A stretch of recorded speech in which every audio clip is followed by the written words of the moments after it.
What happens when the nurse becomes the patient? For years, I worked as a travel nurse across Ontario. 12-hour shifts, constant movement, new hospitals, new patients. No matter how exhausted I was, I kept going because I loved nursing.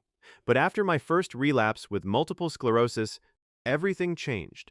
Suddenly, I started questioning everything. Will I still be able to stand for 12 hours? Can my body keep doing the career I worked so hard for?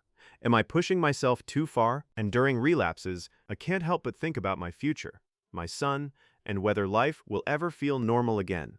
If you're silently fighting something nobody sees, this is for you. Before MS, I felt unstoppable. Nursing wasn't just a job, it was who I was. I was the one helping others, the one people depended on. I remember thinking, this is hard, but I can handle it. I loved the freedom, the movement, the feeling that I was building a future for myself and my son. But MS doesn't ask permission. One relapse, and everything changes. My first relapse was terrifying. My body felt different. I became exhausted in a way I had never experienced before. Not normal tiredness. It felt like my system was shutting down. Some days, my vision felt off. Some days, my body felt weak. Even focusing became difficult. And the hardest part, people couldn't see it. They see you walking, smiling, and assume you're okay. But inside, your brain is fighting a battle every second. That's why MS is called an invisible illness. You can look fine while struggling just to function. And as a nurse, that changed me, because now I understand what patients mean when they say, "Ugh, I don't feel like myself anymore."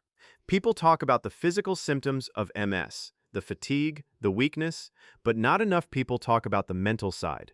During relapses, your mind gets loud. You start questioning everything. Will I still be able to work? Will things get worse? What if I lose my independence? Some nights, I lie awake thinking about disability support.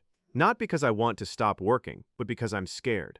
Scared of pushing too hard. Scared of making things worse. Scared that one day I won't be able to continue. And that fear is exhausting, because I still want to work. I still want to contribute. I still want to feel capable. MS makes you grieve the version of yourself that once felt invincible. And grieving yourself is a different kind of pain. But when things feel darkest, I think about my son. Life doesn't stop. I still have responsibilities.